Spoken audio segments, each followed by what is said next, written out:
बिस्मिल्लाहिर्रहमानिर्रहीम अस्सलामु अलैकुम नाज़रीन, मैं हूं कंबर ज़ैदी। प्रोग्राम देख रहे हैं आप डेडलाइन। नाज़रीन, आज प्रोग्राम में जिक्र करेंगे सुप्रीम कोर्ट के अहम फैसले का। चीफ जस्टिस ऑफ पाकिस्तान की सरबराही में 3 रुकनी बेंच ने JIT की फाइंडिंग्स पर फैसला दिया।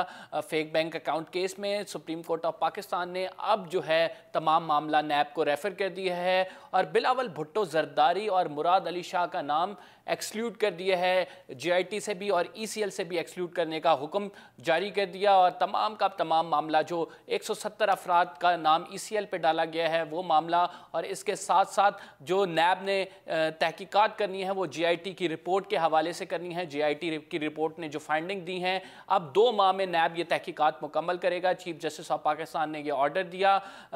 पीपल्स पार्टी और PTI इस फैसले को किस तरह देख रहे हैं? अगर इसका पनामा से कंपैरिजन किया जाए तो काफ़ी रिलीफ फराम किया गया है पीपल्स पार्टी को, क्योंकि पनामा फैसला जब आया था तो उसमें निगरान जज भी था और फिर JIT से मुतल्लिक ऑब्जर्वेशंस भी थी कोर्ट की, लेकिन इसके बरअक्स ना निगरान जज है अब और ना ही रेफरेंस फाइल करने का बाकायदा तौर पर सुप्रीम कोर्ट ने कहा है। सुप्रीम कोर्ट ने नैब को मामला भिजवा दिया है। अगर नैब बेहतर समझेगा तो वो रेफरेंस फाइल करेगा, वरना नहीं करेगा। PTI अपने मुतालबे पर अभी तक कायम है और PTI कहती है कि मुराद अली शाह का इस्तीफ़ा हम अभी भी लेंगे। और चीफ जस्टिस ने बड़ी अहम ऑब्जर्वेशन दी मुराद अली शाह साहब के हवाले से। उन्होंने कहा कि इनको राइट ऑफ हियरिंग नहीं दिया गया, तो इसके हवाले से कैसे फाइंडिंग दी गई, और साथ ही उन्होंने फैसले में यह भी लिखवाया कि ECL से इनका नाम निकाल दिया जाए। आज इन तमाम उमूर पर बात होगी। हमारे साथ मौजूद हैं शौकत बसरा साहब, PTI से इनका ताल्लुक है, पहले पाकिस्तान पीपल्स पार्टी में थे, अब PTI में आ गए हैं। इसके साथ साथ बैरिस्टर आमिर हसन साहब मौजूद होंगे, पीपल्स पार्टी से इनका ताल्लुक है। दोनों मेहमान गिरामी को खुश आमदेद और वेलकम टू द शो। आपसे शौकत बसरा साहब से आगाज़ करते हैं गुफ्तगू का। शौकत बसरा साहब, कैसे देखते हैं PTI इस डिसीजन को जो सुप्रीम कोर्ट से आया है, जिसमें जरदारी साहब का मामला नैब को रेफ़र कर दिया गया है और बिलावल और मुराद अली शाह साहब को जो है एक्सक्लूड कर दिया गया? देखें, सुप्रीम कोर्ट पाकिस्तान की हाईएस्ट कोर्ट है, एपेक्स कोर्ट है, और उन्होंने JIT की रिपोर्ट को देखने के बाद, और एक नहीं कम से कम 3-4 डेट्स वहाँ पे पड़ी, और जो पहली डेट थी उसमें तो बाकायदा प्रोजेक्टर लगाकर वहाँ पर देखा गया कि कहाँ क्या हुआ है, किधर क्या ट्रांजैक्शन है। इसी बुनियाद पे आप देख लीजिए कि बिलावल साहब का नाम और मुराद अली शाह साहब का नाम निकलवाया भी गया। अब जो चीज़ें रेफ़र हुई हैं नैब की तरफ, तो मैं समझता हूँ कि नैब को भी ये कहा गया है कि आप मज़ीद इंक्वायरी करें, आप और चीज़ों को देखेंगे अंदर और वेरीफाई करें कि क्या जो JIT ने रिपोर्ट बनाई है इसमें कोई ऐसी चीज़ें तो नहीं हैं जो फेक आई हैं। तो मेरा ख्याल ये कहता है कि जो JIT की रिपोर्ट मैंने पढ़ी है उसके हवाले से काफ़ी सीरियस इश्यूज़ हैं आसफ साहब के हवाले से, और उसमें बाकायदा ट्रांजैक्शंस मौजूद हैं, अकाउंट्स मौजूद हैं, और उसमें विद एविडेंस विद प्रूफ उन्होंने वहाँ भेजी है। अब होना तो वो है कि उसके बाद अब नैब क्या करता है। सपोज नैब के पास 2 ऑप्शन हैं, या तो रेफरेंस भेज दे या प्ली बार्गेन कर ले, 2 ये हैं। तीसरी बात एक और भी अभी हो सकती है कि अगर वो ये समझती है कि इसके अंदर इतनी सफिशिएंट एविडेंस मौजूद नहीं है कि इसके ऊपर रेफरेंस नहीं बनता या प्ली बार्गेन वाला मामला नहीं आता, तो वो इसको डंप कर सकती है, ख़त्म कर सकती है। अब लेकिन अगर मेरी आप ऑब्जर्वेशन पूछ रहे हैं, बतौर मैं वकील भी बता सकता हूँ आपको, और मैंने पढ़ा भी हुआ उसको। मेरा अपना ख्याल ये है कि things are very serious regarding Asif साहब, रिगार्डिंग फरियाल बीबी, और ख़ास तौर पे ओमनी ग्रुप के हवाले से। ओमनी ग्रुप का एक गठजोड़ दिखाया गया है, नेक्सस दिखाया गया है वो तमाम ट्रांजेक्शन्स में। तो अब देखें, ये तो फोरकास्ट है, अभी आगे जाता है वहाँ पे तो क्या सूरत बनती है। आप मुराद अली शाह साहब को और बिलावल भुट्टो जरदारी को इस चीज़ से एक्सक्लूड कर रहे हैं? देखिए, पहली बात तो जरदारी साहब, पहली बात तो मैं ये कह रहा हूँ कि बिलावल साहब का मैं पहले भी, जब अभी ये फैसला नहीं भी आया था, तो वो तो अपनी स्टडी कर रहे थे, वो तो उनको तो इन चीज़ों का पता ही नहीं था। लेकिन होता क्या है कि जिस तरह हुसैन नवाज और हसन नवाज का मामला हुआ, उसमें उनको, वो तो छोटे थे, 8-9 साल के, 10 साल के थे, मियाँ नवाज शरीफ साहब थे, उनके वालिद थे, वो उनके अकाउंट्स में पैसे भेजते रहे, ट्रांजैक्शंस होती रही, अपने नाम पर नहीं रखे, और ultimately end of the day आप देख लीजिए वो मनी ट्रेल साबित नहीं हो सकी और आके मियाँ नवाज शरीफ फंस गए। अब इस तरह यहाँ पे भी मुराद अली शाह साहब का जो सबूत वहाँ पे लगाए गए हैं, जो एविडेंस लगाई गई है, वो ये लगाई गई है कि मुराद अली शाह साहब का एक फैसिलिटेटर का रोल दिखाया गया है कि उन्होंने इलीगल ऑर्डर पास किए हैं बतौर चीफ मिनिस्टर एंड बतौर फाइनेंस मिनिस्टर। अब उन्होंने उसमें पर्सनल गेन हासिल किया है, उसमें उन्होंने फ़वाइद हासिल किए हैं नहीं किए हैं, ये अब जब नैब जो है विद इन 2 महीने का टाइम दिया गया है, 2 महीने में वो देखते हैं कि इसमें इस रिपोर्ट को, इंक्वायरी को बंद करना है, रेफरेंस फाइल करना है या प्ली बार्गेन करनी है। ये तीनों चीज़ें मौजूद हैं, अभी देखें क्या बनता है इसमें। बैरिस्टर साहब आपकी तरफ आते हैं, ये बताइएगा किस बात की खुशियाँ JIT की रिपोर्ट पर अभी पीपल्स पार्टी में देखने में आया कि खुशियाँ मना रही है, लेकिन किस चीज़ की? JIT की रिपोर्ट मुस्तरद तो नहीं हुई है? बहुत शुक्रिया जी। एक तो पाकिस्तान पीपल्स पार्टी कोई खुशियाँ किसी किस्म की नहीं मना रही है। आपने कौन से हमें ढोल बजाते देखा है या मिठाई तकसीम करते देखा है? बात असल में ये है कि जो, लेकिन आपके रहनुमा कह रहे हैं बड़ा रिलीफ मिल गया हमें। मैंने 3-4 रहनुमाओं के नाम ले सकता हूँ आपके सामने। रिलीफ का लफ्ज तो सुप्रीम कोर्ट ने यूज किया है ना। अब मुझे अगर पूरा मौका देंगे तो मैं आपको जी सर समझाने की कोशिश करता हूँ। जी, बात ये है कि जो बहुत ज्यादा ढोल पीट रहे थे कि बस गए, डिस्क्वालिफिकेशन है, JIT आएगी, इनकी सियासत खत्म हो जाएगी। पिछली कई तारीखों से ये बताया जा रहा था कि बस सिर्फ दफा गिरफ्तारी होगी और पाकिस्तान पीपल्स पार्टी की सियासत का खात्मा हो जाएगा। और शोर तो कुछ इस तरह था कि थी खबर गर्म के गालिब के उड़ेंगे पुर्जे, देखने हम भी गए पर तमाशा ना हुआ। तो हम तो तमाशा देख रहे थे उन गुजरा का, उन हुकूमती नुमाइंदों का जो हर तारीख के ऊपर हमारी गिरफ्तारी का अपनी तरफ से खुशखबरियां सुना रहे थे। भारत अदालत के अंदर क्या हुआ? अदालत के अंदर ये हुआ कि पहले दिन अदालत ने कहा कि ये JIT कोई आसमानी सहीफा नहीं है और इसकी कोई इतनी ऑथेंटिसिटी नहीं है। फिर जस्टिस एजाजुल हसन ने कहा कि अगर हम इसे मानेंगे तो इसकी अहमियत होगी, अभी हम इसे मान ही नहीं रहे तो इसकी क्या अहमियत है। यह है पहली तारीख। अब जाते हैं दूसरी तारीख से। दूसरी तारीख से उन्होंने सवालात का एक अंबार लगाया। ऑनरेबल चीफ जस्टिस ने कहा कि बिलावल साहब का नाम किसने शामिल किया है? बिलावल साहब मासूम है, वो मोहतरमा बेनजीर भुट्टो शहीद का मिशन आगे बढ़ा रहे हैं, एक झंडा लेके हैं, और ये किसने को, ये साजिश किसकी है, ये काम किसने किया? लफ्ज साजिश का इस्तेमाल हमारे वकील ने नहीं किया, चीफ जस्टिस पाकिस्तान ने किया जी। तो अब मुझे बताएं कि जिसको खुद सुप्रीम कोर्ट उड़ा के रख दे, कहे कि ये कोई ऑथेंटिक रिपोर्ट नहीं है और फिर ये भी कहे कि इसमें साजिश की गई है। अब साजिश किसने की है, हमारा भी यही सवाल है और सुप्रीम कोर्ट के ऑनरेबल जजेस का भी ये सवाल है। ये कौन साजिश करता रहा है, कौन पॉलिटिकल लीडरशिप के नाम डलवाता रहा है? ये तो है बिलावल साहब और मुराद अली शाह साहब की हद तक। अब आते हैं प्रेसिडेंट आसिफ अली जरदारी की। ये जब मामला शुरू हुए हैं, अब ओमनी ग्रुप को हमारे साथ जोड़ना, ओमनी ग्रुप के जो डायरेक्टर्स हैं, जो मालिकान हैं, उनकी बात करें, उसके साथ आसिफ अली जरदारी साहब का या हमारा कोई ताल्लुक नहीं है। अगर आप समझते हैं तो कोई ताल्लुक है तो वो आपको वाजे करना है। और अगर ये JIT की रिपोर्ट इतनी अहम होती तो फिर जिस तरह एक JIT की रिपोर्ट मियां साहब के खिलाफ आई थी जिसपे वो डिस्क्वालीफाई हुए थे, आपको याद होगा, जिसपे सुप्रीम कोर्ट ने फैसला सुना दिया था, तो अगर ये इतनी अहम होती तो हमारे खिलाफ फौरी तौर पे फैसला आता। सर लेकिन JIT की रिपोर्ट में तो वाजे तौर पे लिखा हुआ है कि ओमनी ग्रुप आपका फ्रंटमैन था, सारी मनी लॉन्ड्रिंग ओमनी ग्रुप के जरिए हुई। ओमनी ग्रुप अभी भी आप JIT की बात कर रहे हैं। JIT को तो उड़ा के सुप्रीम कोर्ट ने पीछे मार दिया। सर देखिए, मेरी बात सुने, जिस JIT के अंदर साजिश हो, जिस JIT के अंदर किसी की साजिश के तहत चीजें शामिल की जाती हो, और मेरी पहले पूरी बात सुन लें। जी अगर JIT की इन्वेस्टिगेशन इतनी अहम होती तो फिर मामला दोबारा इन्वेस्टिगेशन के लिए नैब को क्यों जाता? और ये तरीकाकार होता है, अगर इन्वेस्टिगेशन के ऊपर मजाज अदालत या मजाज फोरम एतमाद का इजहार करे तो फिर केस बनता है, फिर मजीद तहकीकात नहीं होती। और अगर इन्वेस्टिगेशन के ऊपर एतमाद ना हो तो फिर मजीद तहकीकात होती हैं। तो JIT की रिपोर्ट का हुआ ये कि हमारे 2 वज़ीर आला सिंध और चेयरमैन को तो फौरी तौर पर उन्होंने कहा कि इनके नाम डिलीट करें। इसका मतलब है नाम गलत तरीके से डाले गए, इनके ECL में नाम डाला गया, साजिश की गई। और अब जिनके नाम डाले गए हैं उनके बारे में मजीद तहकीकात का, मजीद तफ्तीश का कहा गया है, जिससे ये साबित होता है कि JIT की एक भी बात को नहीं माना गया। अगर माना गया होता तो हमारे खिलाफ कोई कार्रवाई होती। तो अब बात बैरिस्टर साहब मैं सवाल खुदा के लिए कि आसिफ अली जरदारी साहब को, जिन्होंने 30 साल तक बदनाम किया, बेइज्जत किया, उनके वो तारीख में काले हुए। और मेरे से पहले शौकत बसरा साहब आसिफ अली जरदारी साहब को डिफेंड किया करते थे, साल हर साल इन्होंने डिफेंड किया है। ये कस्में खाते थे कि आसिफ अली जरदारी साहब ने कभी कोई गुनाह नहीं किया। इससे बड़े केसेस थे उस वक्त, आसिफ अली जरदारी साहब पे कहा कि किसी की टांग के साथ बम बांधा, इससे बड़े फाइनेंशियल मैटर्स थे, इससे बड़े बड़े हुक्मरान आए थे, उन लोगों ने किया था। तो साबुर रहमान भी आया, इफ्तिखार चौधरी भी आया, मुशर्रफ भी आया, मियां नवाज शरीफ भी आया, और सबने माफिया मांगी, हर हुक्मरान ने माफिया मांगी। वो इफ्तिखार चौधरी जो हमें करप्ट कहता था, इन पे पता चला वो खुद करप्ट था, उसके बच्चे करप्ट थे, और उसके किस्से जुबाने सदे आम है। मियां नवाज शरीफ ने खुद माना कि केसेस झूठे हैं। तो जिसे बसरा साहब डिफेंड करते रहे हैं जिन चीजों को, बसरा साहब उन चीज को समझने की कोशिश करें कि अगर वो कल गलत इल्जाम थे तो आज वो इल्जाम कैसे दुरुस्त हो सकते हैं।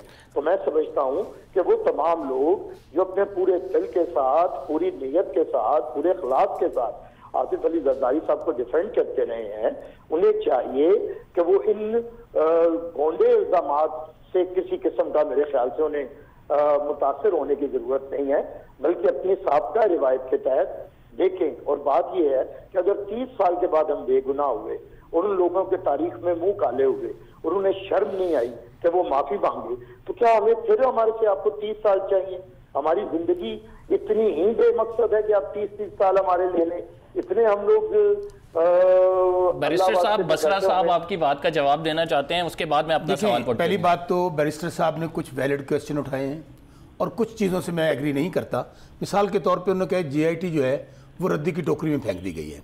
अगर जीआईटी रद्दी की टोकरी में फेंक दी जाती तो जिस तरह बिलावल साहब के मुतल्लिक कहा गया है कि उनके मुतल्लिक एविडेंस नहीं है और वो अपनी बीबी के मिशन को आगे बढ़ा रहे हैं, इसी तरह फाइंडिंग आती आसिफ साहब के मुतल्लिक भी, फ्रियाल बीबी के मुतल्लिक भी और ओमनी ग्रुप के मुतल्लिक भी। इसका मतलब ये हुआ कि उसमें इतना मटेरियल मौजूद था कि उसको रेफर कर दिया गया नैब की तरफ। अच्छा, अब दूसरी बात, अब बात यह है कि बिल्कुल मेरे भाई ने सही कहा और मैं कुछ चीज़ों से इत्तेफाक करता हूँ कि शौकत बसरा डिफेंड करता रहा आसिफ साहब को भी, पीपल्स पार्टी को 25 साल मैंने किया। लेकिन ये जो जीआईटी रिपोर्ट आई है आसिफ साहब के हवाले से, ओमनी ग्रुप के हवाले से, फ्रियाल बीबी के हवाले से, अगर मैं पीपल्स पार्टी में होता तो मैं बिल्कुल डिफेंड नहीं करता।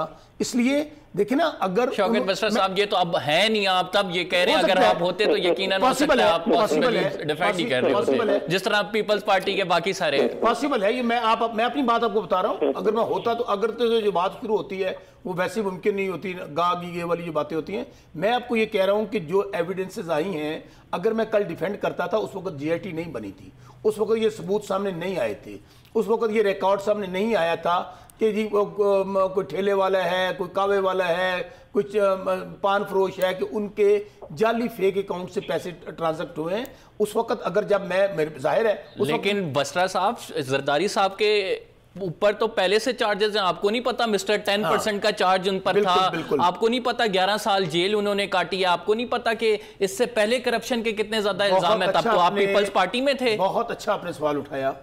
इल्जाम थे और बहुत शदीद इल्जाम थे। होता क्या था, और हमें भी लोग ये कहते थे कि यार ये डिफेंड कर रहे हैं, ये भी करप्ट हैं। हम ये कहते थे कि यार अगर कोई आपके पास सबूत है, आप 10%, मुझे फर्ज करें आप 100% कह दें, आप मुझे 80% कह दें, कहने से तो कोई बात नहीं होती ना। अनटिल अनलेस अगर किसी के आदमी के खिलाफ सबूत ना आए, अदालत किसी का वर्डिक्ट ना आ जाए, तो अभी भी जरदारी साहब के खिलाफ वर्डिक्ट तो नहीं आया है। सुनिए मेरी बात, ये तो रेफर हो गया ना। अगर मेरी बात अगर मुकम्मल हो लेने दें, दोनों भाइयों को समझ आ जाएगी और जो लोग देख रहे हैं उनको भी समझ आ जाएगी। मेरा नुक्ता नजर ये है कि जिस वक्त मैं डिफेंड करता था, जो बैरिस्टर साहब ने बात उठाई है, बिल्कुल सही वैलिड बात उठाई है कि उस वक्त भी बेशुमार इल्जाम रहे, 11 साल जरदारी साहब जेल में भी रहे, लेकिन क्या हुआ, उन इल्जामात की रोशनी में जरदारी साहब बरी होकर अदालतों से आए। मतलब क्या था कि वो झूठे इल्जामात थे। जब मैं शौकत बसरा डिफेंड करता था तो वो सही डिफेंड करता था कि जरदारी साहब को विक्टिमाइज किया जा रहा है, जरदारी साहब को इंतकामी सियासत हो रही है। आज की मैं बात अब कर रहा हूं, मेरा ऑब्जर्वेशन ये है कि जो जीआईटी की रिपोर्ट आई है, बिल्कुल जिस तरह मियां नवाज शरीफ के खिलाफ सॉलिड प्रूफ आए, सॉलिड प्रूफ आने के बाद एक कोर्ट ने बाकायदा जजमेंट देकर उनको सजा देने के बाद जेल में डाला। मुझे अब ये लग रहा है, मैं गलत भी हो सकता हूं, अभी ये जो रिपोर्ट्स आई हैं या जो सबूत आए हैं, मेरी नज़र के अंदर, बैरिस्टर साहब की नज़र के अंदर रद्दी की टोकरी होंगी और पीपल्स पार्टी के दोस्तों की या और किसी की नज़र भी हो सकती हैं। मैं चूंकि खुद भी एक वकील हूं, बैरिस्टर साहब भी वकील हैं, बैरिस्टर साहब मेरे से बड़े वकील हैं, तो मैं अब छोटा वकील हूं, बैरिस्टर है। मेरी नज़र के अंदर ये जो अब सबूत आए हैं इनसे बचना मुश्किल होगा आसिफ साहब का और फरियाल बीबी का। अब फैसला तो कोर्ट ने करना है। अब फर्ज करें आज जो मैं बातें कह रहा हूं 2 महीने बाद साबित हो जानी है कि अगर तीनों ऑप्शन मैंने आपको बताए स्टार्ट वाले, अगर तो चला जाता है वो रेफरेंस बन के, अच्छा उसका भी हमें वेट करना पड़ेगा कि कोर्ट क्या फैसला देती है। अच्छा अभी एक और चीज क्या है, अदालत में डेट चल रही है बैंकिंग कोर्ट में, तोसी होगी है 21 तारीख है, वहां पे भी ये सुन मेरी बात, वहां पे भी सेम चीजें हैं। इसलिए मैं ये कहता हूं कि शौकत बसरा ने, मैं आज भी अगर तहरीक इंसाफ के अंदर कोई डाकू चोर लुटेरा होगा, मैं आपसे वादा करता हूं बैरिस्टर साहब और आपसे वादा करता हूं शौकत बसरा कम से कम उसको डिफेंड नहीं करेगा। मेरे लिए आसानी आज क्या पैदा हो गई है कि जिस पार्टी में मैं आया हूं, इमरान खान पर आप 100 तरह की बातें कह सकते हैं, 100 तरह की चीजें और उठा सकते हैं, लेकिन उनकी क्रेडिबिलिटी के हवाले से, उनकी जात के हवाले से, वही हैं जिन्होंने जो कहते थे इमरान खान को सियासत नहीं करनी आती। मैंने कहा, मैं रात एक प्रोग्राम में जियो में बैठा था, मैंने कहा मैंने बहुत क्रिटिसिज्म किया इमरान खान पे, लेकिन अब किस तरह फरिश्ते बन गए। खान साहब की इंटेग्रिटी के हवाले से, उनकी करप्शन के हवाले से कोई शॉर्ट किसी के पास मौजूद है, अगर मैंने ये कहा हो कि उन्होंने लूटमार की है, करप्शन किया, और हो सकता है मैं इसी बात से इंस्पायर होकर, मैं ये समझता था कि वो 4 महीने पहले जब प्राइम मिनिस्टर नहीं थे तो और बातें करते थे, हुकूमत में आने के बाद मैं देखूंगा। आज सूरत ये है, आज सूरत ये है, कम ऊपर से मौका मिलेगा, बिल्कुल बिल्कुल मौका मिलेगा। इस छोटी सी ब्रेक लेते हैं, उसके बाद आते हैं और फिर शौकत बसरा साहब अपनी गुफ्तगू कंटिन्यू करेंगे।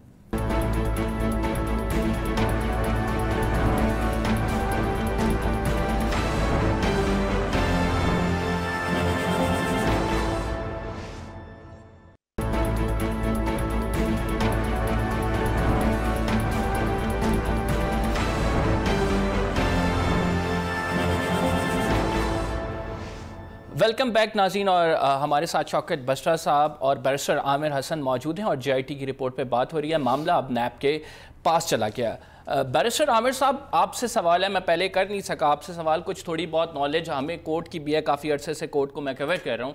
मुझे बताएं कि जो सुप्रीम कोर्ट की आपने कहा है कि JIT की तो कोई गुजारिशात नहीं मांगी गई, लेकिन JIT की सिफारिश ही थी कि नैब को केस जाए, और वही JIT की सिफारिश पर सुप्रीम कोर्ट ने नैब को केस भेज दिया। अब ये नैब की सवाबदीद है कि वो रेफरेंस बनाती है, तफ्तीश करके जो भी मामला सामने आएगा। आपने जो ये बात की कि तमाम तर इल्जामात मुस्तरद कर दिए गए, ये तो बिल्कुल गलत बात है, क्योंकि हम उस प्रोसीडिंग्स में मौजूद थे और उस प्रोसीडिंग्स में बिलावल भुट्टो और मुराद अली शाह के हवाले से जरूर चीफ जस्टिस ने रिमार्क्स दिए थे और उनका नाम भी एक्सक्लूड किया, लेकिन जरदारी साहब को क्लीन चिट तो नहीं मिली है। जी, मैं कब कह रहा हूं कि जरदारी साहब को भी क्लीन चिट मिली है, लेकिन जरदारी साहब अभी गिल्टी भी तो प्रूफ नहीं हुए, और अभी उनके खिलाफ अगर आप, मैं हैरान होता हूं कि आप लोग हर चीज को अगर कानूनी नुक्ता नजर से गुफ्तगू करेंगे आप, तो कानूनी नुक्ता नजर ये है कि अगर JIT को मान लिया जाता तो फौरी तौर पे या तो जरदारी साहब की गिरफ्तारी अमल में आती, या जरदारी साहब के खिलाफ केस रजिस्टर होता, मजीद तहकीकात के लिए डाका आ जाता। JIT की इफादियत उसी वक्त खत्म हो गई जब सुप्रीम कोर्ट ऑफ पाकिस्तान ने अपने रिमार्क्स और अपने ऑर्डर के जरिए बता दिया कि इसमें साजिश की गई है। और अगर ये फौरी तौर पे नैब को रेफरेंस बनाने के लिए कहा जाता, जो कि इन्होंने कहा था, JIT के अंदर ये नहीं कहा गया कि मजीद तहकीकात के लिए मामला नैब के सुपुर्द किया जाए, उन्होंने कहा था कि केस बनाने के लिए मामला नैब के सुपुर्द किया जाए। तो इसलिए अभी तो ये देखिए कि अब नैब की हद तक, अब नैब क्या करेगा वो अलग गुफ्तगू है। नैब के ऊपर सिर्फ हमारे तहफ़्फ़ुज़ात नहीं है, कुछ सुप्रीम कोर्ट के बहुत से तहफ़्फ़ुज़ात हैं, जो सुप्रीम कोर्ट ने चेयरमैन नैब को पिछले हफ्ते तलब भी किया कि नैब सही तरीके से काम नहीं कर रहा, पगड़ियां उछालता है, इज्जत नफ्स मजरूह करता है, और जो नैब के रेफरेंसेस, नैब के खिलाफ जो रिमार्क्स आ चुके हैं ऑनरेबल कोर्ट के, वो आपके सामने है। अब एक बात, JIT के ऊपर बड़ा सारे शुरू हुए हैं, ये वही JIT है। मेरी बात सुने, जब हम लोग किसी का जिरा करते हैं तो जिरा के अंदर जब गवाह एक गलत बात कह दे तो उससे ये बात साबित हो जाती है कि इस गवाह के ऊपर इन्हिसार करके किसी को सजा नहीं दी जा सकती। तो अब मुझे खुद बताएगी कि जिस JIT की रिपोर्ट के ऊपर अदम एतमाद का इजहार करके कुछ नाम निकलवाए, उसके तर्ज अमल के ऊपर सवाल उठाए सुप्रीम कोर्ट के ऑनरेबल जजेस ने, और उस पर अपना ऑर्डर भी लिखवाया, तो अब इस पे कैसे एतबार किया जा सकता है कानूनी तौर के ऊपर? अगर एक गवाह के ऊपर इन्हिसार नहीं होता तो JIT भी एक इन्वेस्टिगेशन थी, ये गवाह थे, इन्होंने कुछ चीजें इकट्ठी करके अदालत को देनी थी, ना तो इनके सबूत इतने अहम हैं। सर आप अपने वाली ऑब्जर्वेशन ले रहे हैं, लेकिन ये वाली ऑब्जर्वेशन भी तो जस्टिस इजाजुल एहसन ने दी थी ना, कि फरिश्तों ने आके फेक बैंक अकाउंट्स तो नहीं बनाए, या किसी ना किसी ने तो बनाए हैं। तो जिसने बनाए हैं ना उनसे बात करें। ओमनी ग्रुप के साथ तो हमारा ताल्लुक नहीं। अगर आप सेंटर में आसिफ अली जरदारी को रख के, अगर ओमनी ग्रुप या ऐसा कोई ग्रुप है जो हमसे गन्ना खरीदता है और हमें हमारे अकाउंट में पैसे देता है, तो अब ओमनी ग्रुप की हर खराबी के तो हम जिम्मेदार नहीं ना। इसलिए मुल्क के अंदर इदारे हैं, FIA है, और ये जो जितने बैंक बने हैं, समिट बैंक है या दूसरा बैंक है, वो हमारे अंडर तो नहीं, पिछले 7 साल से वो स्टेट बैंक के अंडर है, FIA हमारे अंडर नहीं है। तो ये आज इन्हें सारे इल्हाम हो गए हैं, जब से हमने 18वीं तरमीम के ऊपर इनकी बात नहीं मानी, जब से हमने एस्टेब्लिशमेंट का ये जो हुकूमत बनाने में किरदार रहा है उस पर बोले हैं। और JIT के अंदर ये जो बशीर मेमन साहब है, जिनका भाई हमारे खिलाफ इलेक्शन लड़के आ रहा है सिंध में, ये उसी की रिपोर्ट है। तो कैसे हम इन चीजों को मान लें? मेरी बात सुने कि इस JIT के ऊपर खुद मना किया है सुप्रीम कोर्ट ऑफ पाकिस्तान ने, और एक वजीर साहब जो वजीर दाखिला हैं, इमरान खान के नंबर 2 हैं वजारत दाखिला में, वो वादा करके आए थे कि हम इसके ऊपर कोई टीवी टॉक शो नहीं करेंगे, हुकूमती नुमाइंदे इस पर बात नहीं करेंगे, लेकिन एक लम्हे के लिए इनका मुंह बंद नहीं हुआ। बैरिस्टर साहब, आपने कहा ओमनी ग्रुप से आप लोगों का कोई ताल्लुक नहीं है, लेकिन पीपल्स पार्टी के रहनुमा ओमनी एविएशन में मुफ्त सफर करते रहे हैं सर। अरे भाई, मैंने आपको बताया कि हमसे बहुत सारे शुगर मिल वाले हैं, वो हमसे गन्ना खरीदते हैं। जो गन्ना खरीदते हैं जरदारी साहब, कोई आज के नहीं, उनके नाम के साथ जरदार का मतलब है पैसे वाला। वो सबसे बड़ा वो कबीला है जो जरदार पैसे वाला कबीला है, और कोई आज के नहीं है। ये बसरा साहब इसकी गवाही देंगे। ये बताया करते थे पूरा खानदान, मैंने तो कभी जरदारी साहब के खानदान की इस तरह नहीं की। जैसे बसरा साहब हमेशा तारीफ करके बताते थे कि जरदारी साहब कितने अमीरो कबीर खानदान से हैं। तो अब वो आज अगर आप सवाल उठाना शुरू कर देंगे, वो लोग जिनके बाप दादा को कोई पता नहीं था कि इनके पास कहाँ से कुछ आया, तो मैं खुदा के लिए जान के हर एक बंदे को सियासत को इतना शजरे ममनुआ ना बना दें, इतना मिलाइन ना करें कि हर पॉलिटिशियन को, खुद बसरा साहब तशरीफ फरमा है, ये नहीं कहते थे कि आसिफ अली जरदारी अगर पाकिस्तान खपे ना कहते मोहतरमा की शहादत के बाद तो पाकिस्तान ना बचता। तो ये उसकी सजा आसिफ अली जरदारी साहब को दे रहे हैं। बसरा साहब खुद फरमाया करते थे कि बसरा साहब आपकी तरफ आते हैं। मेरी बात सुने ना, जी पार्लियामेंट को इख्तियारात ना देते आसिफ अली जरदारी तो जमहूरियत आगे ना बढ़ती। जिस शख्स के बतौर बसरा साहब, बकौले बसरा साहब इतनी खिदमात हो पाकिस्तान के लिए, जिसने पाकिस्तान खपे कह के पाकिस्तान बचाया हो, जिसने इख्तियारात दे के सूबों को सूबाई खुद मुख्तारी दी हो, जिस आज आप उसे कचहरे में खड़ा करना चाहते हैं, इसके बावजूद कि आप उसकी जवानी के 12 साल ले चुके हुए हैं और उस पर आपने माजरत भी नहीं की। आप भुट्टो को सजाए मौत दे दें, हमारी जान ले लें और माजरत ना करें, और आपके धब्बा लगा हो मुंह के ऊपर। आप आसिफ अली जरदारी की जिंदगी के 12 साल ले लें, आप माजरत ना करें, और फिर दोबारा हमारे दर पे हो जाएं कि अब फिर 30 साल हम आप से लेंगे और एक नया तमाशा लगाएंगे। तो मैं समझता हूँ ये चीजें सूट नहीं करती। और दूसरा जो बसरा साहब ने कहा कि जी मैं इमरान खान साहब को, ठीक है जी, आजकल इनका नया नया इश्क शुरू है, उधर अल्लाह ताला भी इश्क के इम्तिहान और भी हैं, ये इन्हें मुबारक हो नया नया प्यार। लेकिन एक बात ये है, मेरा बसरा साहब से एक सवाल है कि एक होती है फाइनेंशियल करप्शन और एक होती है मॉरल करप्शन। 1,24,000 पैगंबर मॉरल करप्शन के खिलाफ आए हैं, फाइनेंशियल करप्शन के खिलाफ नहीं आए। और बसरा साहब खुद बताया करते थे इमरान खान का तालिबान के साथ ताल्लुक, और इमरान खान की, मैं नहीं ऐसी गुफ्तगू करता, लेकिन बसरा साहब से कहेंगे तो मैं बहुत सी क्लिप भेज दूंगा जो इमरान खान की वो जो बेटी है अमेरिका में, उसके बारे में बसरा साहब फरमाया करते थे। तो आज मुझे बसरा साहब बताएं कि जो शख्स अखलाकी तौर पर दुरुस्त ना हो, जिसकी खुदा न खास्ता इस किस्म की जिसके मामलात हो कि जिसकी बगैर निकाह के औलाद हो, तो वो ठीक सर पॉइंट टेकन बसरा साहब से नहीं, पॉइंट टेकन ऐसे नहीं, पॉइंट टेकन, मुझे पूरी बात करने दें। सर इतना शो में ममनुआ नहीं है बात, मेरी पहले पूरी बात सुने। जी बात ये है कि अगर मोनिका और क्लिंटन का इशू हो और अमेरिका जैसे मुल्क में उस पर इम्पीचमेंट की जा सकती हो, तो क्या पाकिस्तान के अंदर उस शख्स को आप भाकिरदार कहेंगे जिसके ऐसे मामला हैं? और खुद बसरा साहब के क्लिप्स हैं, अगर ये निकाल लें आप, गूगल से निकाल लें, जो इमरान खान के बारे में ये उनकी जो बच्ची है चेरियान, जो आजकल जमाइमा खान साहब उस पर गुफ्तगू की जाती थी। तो मैं ये समझता हूँ कि ठीक है बसरा साहब अब हमारी पार्टी में नहीं रहे, लेकिन मैं उसके बावजूद बसरा साहब से ये उम्मीद रखता हूँ, ये तवक्को रखता हूँ एज अ पॉलिटिकल वर्कर कि वो सच बोलना नहीं छोड़ेंगे। ठीक है, आपको कोई बात से होता मिले सर, आप ही की बात मैं इनके सामने रख रहा हूँ। ये नहीं है कि जिन चीजों को आमिर साहब फिर अकेले प्रोग्राम कर लें, अकेले प्रोग्राम कर लें, आप अकेले कर लें। मैं बात सर जवाब भी तो लेने देना, जवाब लेने दें। आपने जो सवाल किए वही बातें सुनी है, अब बात कर ली ना आपने आधा घंटा भाषण दे लिया ना, सुन लें अब आप। मैंने बड़े नहीं, आपका भाषण भी सुना। अच्छा, मैं बड़ी सुकून से सुना ना, अब सुन लेना मेरी बात। हाँ जी, अच्छा, अब बात यह है, हर बंदे ने अपनी कब्र में जाना है। मैंने ना जरदारी साहब की कब्र में जाना, ना इमरान खान की कब्र में जाना है। जिसने लूटा है, खा वो शौकत बसरा है, खा वो असफ जरदारी है, खा वो इमरान खान है, खा कोई भी है, मैं कहता हूं उनको डी चौक पे फांसियां लगनी चाहिए। मैं क्यों किसी चोर डाकू लुटेरे को डिफेंड करूं? बड़ी मैंने कोई खाया हुआ या मैं खुद चोर डाकू हूं? और दूसरी बात, ये बार बार साहब उनका सवाल बेसिकली ये है कि इमरान खान मॉरली करप्ट है। मैं आता हूं उस पर आ रहा हूं। बार बार शौकत बसरा देता रहा रेफरेंस, शौकत बसरा का रेफरेंस, यानी कि जब गुफ्तगू खत्म हो जाती है तो जाती बातें शुरू हो जाती हैं। मैं तो सिर्फ एक सवाल उठा, सुन लेना, बात मुकम्मल कर ले, मैं दरम्यान में नहीं बोला भाई, आप प्लीज सुन ले, आप हौसला पैदा करें ना, आप पढ़े लिखे आदमी, आपने इतनी गुफ्तगू की है, मैं दरम्यान में नहीं बोला।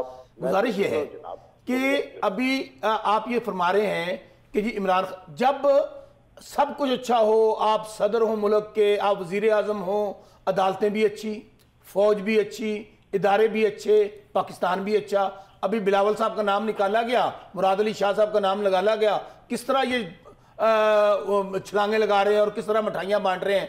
अभी देख लीजिए, अगर जिस दिन कल फैसला खिलाफ आएगा, बिल्कुल मियां नवाज शरीफ की तरह दोनों का बिहेवियर एक है।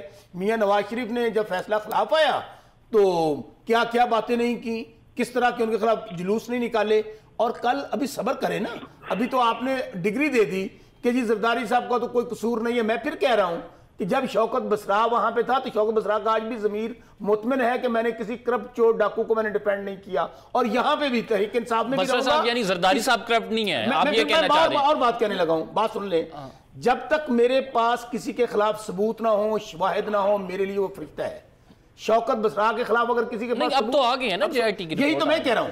अब जेआईटी की रिपोर्ट आई है ना, जेआईटी मेरी समझ के मुताबिक जेआईटी में बहुत सॉलिड प्रूफ है जरदारी साहब के खिलाफ। फरियाल भी, ये ओमनी ग्रुप की बात कर रहे हैं, मैं भी उस पार्टी में रहा हूं, ओमनी ग्रुप है ही जरदारी साहब का। अब मैं बातें कहूंगा तो बहुत दूर तक जाएंगी, और उसमें उसको साबित किया हुआ चेन को। अब चले मेरी बातों को छोड़, मालूम होगा, बताएं फिर बताएं ना सर, बताएं कि किस तरह ओमनी ग्रुप मेरी बातों को छोड़, आपने एक बात कर दी है, उनके इन्वेस्टर हैं, सारा बिजनेस जरदारी साहब का सारा बिजनेस ओमनी ग्रुप करता है। अभी ये जो आप बताने लगे थे जहाज में कौन कौन से लोग सवारी करते थे, मैंने तो सवारी नहीं की उस जहाजों के ऊपर जिसके ऊपर बाकी लोग सवारी करते रहे हैं, वो किनके थे, क्या तल्लक था इनका ओमनी ग्रुप के और जहाज का? जहाज तो वही को लोग इस्तेमाल कर सकते हैं, इसका कोई जाती तल्लक हो, किसको जाती मेहरबानी हो, या पार्टी में मेरा जरदारी साहब से तल्लक था, मैं उस जहाज में सफर कर लेता, मेरा क्या तल्लक था ओमनी ग्रुप के साथ या किसी और का? वही करेगा ना जिसका कोई जरदारी साहब से तल्लक था या ओमनी ग्रुप से तल्लक था।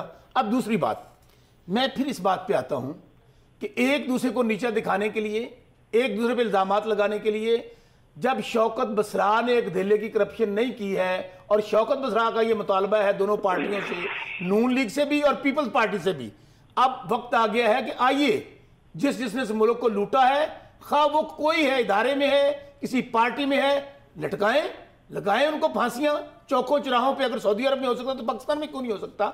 इसलिए मेरे भाई, आज ये शॉट मियां बैरिस्टर आमिर साहब का रिकॉर्ड पे रखिएगा। मेरी फिर मैं कह रहा हूं कि मेरी ऑब्जर्वेशन के मुताबिक इस जेआईटी में जरदारी साहब मुझे बचते नजर नहीं आते। कल 2 महीने इसमें भी पड़े हैं, अभी बैंकिंग कोर्ट, अभी तो इसको छोड़ देना, 2 महीने है, बैंकिंग कोर्ट की जरा डेट आ रही है 21 है या जो भी है, उसमें भी जरा आप कार्रवाई देख लीजिएगा। ये बढ़ के प्रोग्राम में एक छोटा सा ब्रेक लेना है। We will be right back after this short break.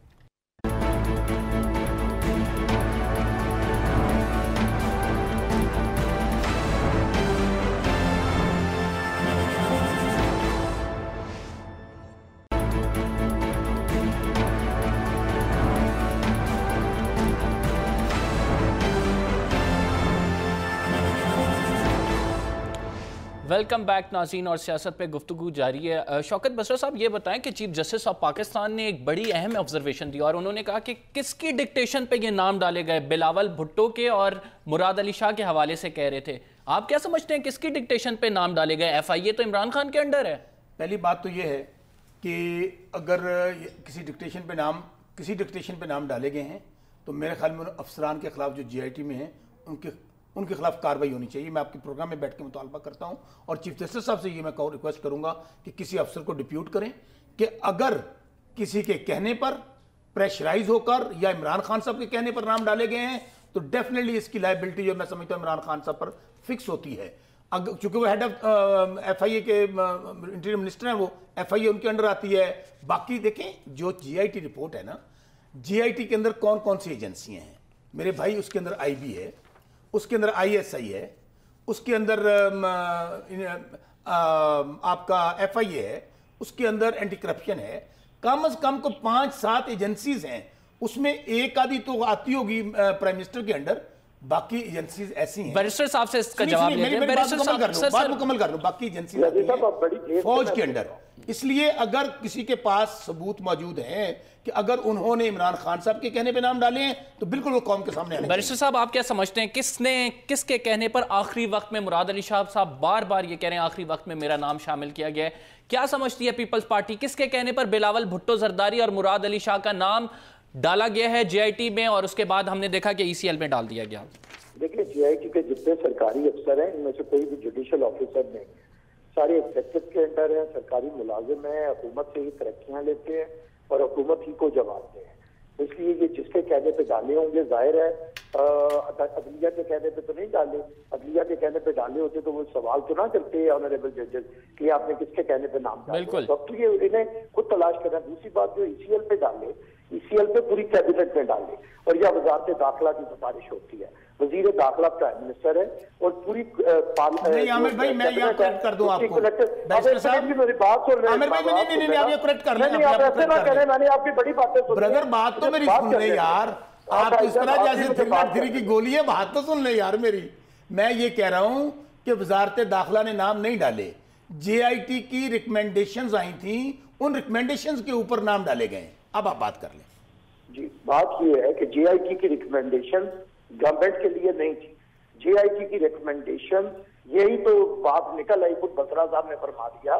JIT की रिपोर्ट अदलिया ने कहा था कि आपने इसे अफशा नहीं करना, ये सिर्फ अदालत में जमा करानी है। ये कैसी रिपोर्ट है कि हुकूमत के पास पहले आ गई और उन्होंने ईसीएल में नाम डाल दिए और अदालत के बाद में पहुंच गई। हम कह रहे थे कि इनकी मिली भगत है, नेक्सस है, रिपोर्ट इनके कहने पे लिखी जा रही है। अब खुद इन्होंने प्रोग्राम के अंदर फरमा दिया कि उनके कहने पे डाले, यानी कि जेआईटी की रिपोर्ट अदलिया से पहले, अदालत से पहले हुकूमत के पास पहुंच गई, पहली बात।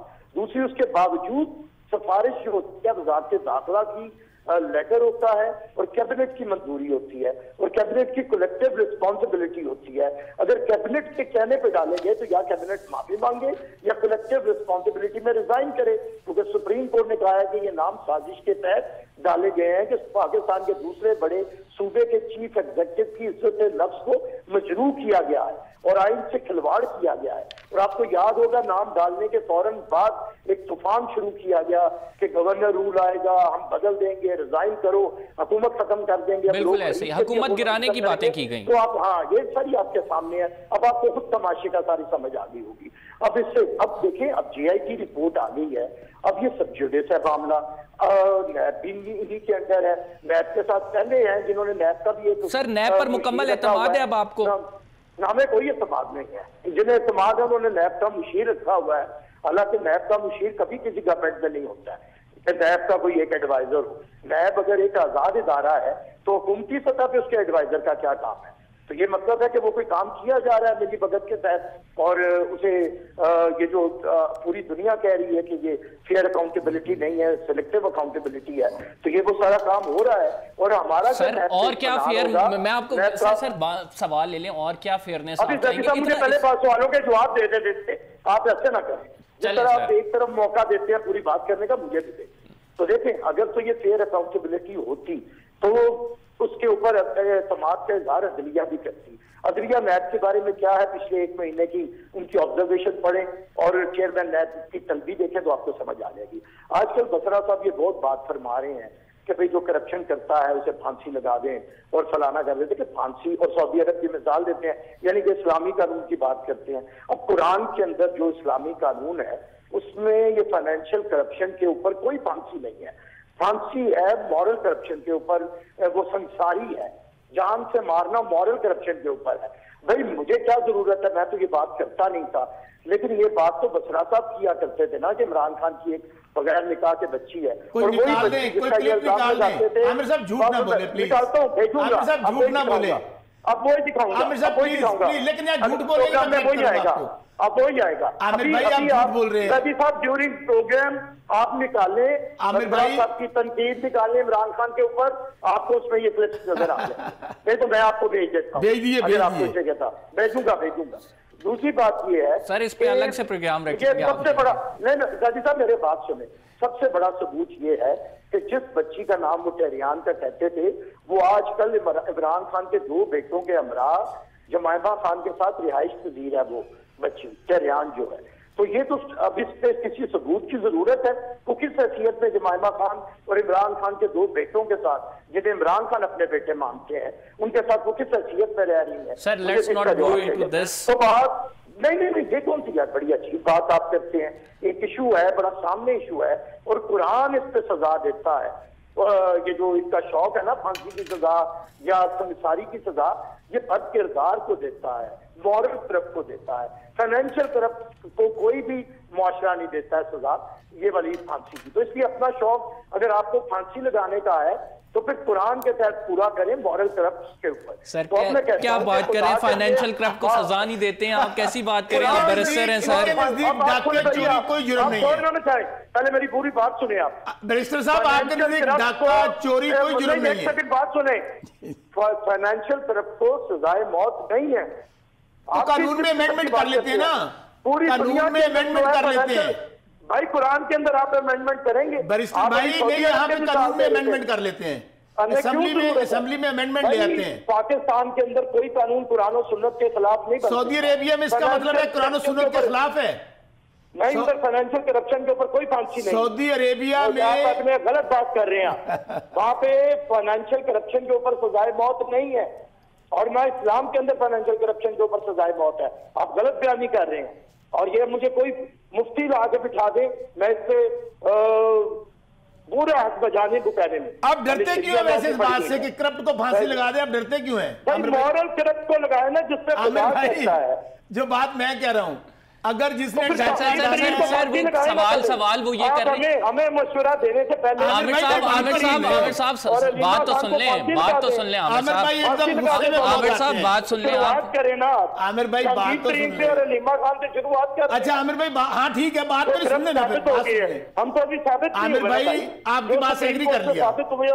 आमिर साहब वो कह रहे हैं आपको क्या डर है? जब आप मोरली करप्ट नहीं है, जब आप फाइनेंशियली करप्ट नहीं है, तो डर क्या है? फांसी से डर क्यों रहे हैं? फांसी से क्यों डर रहे हैं आमिर भाई?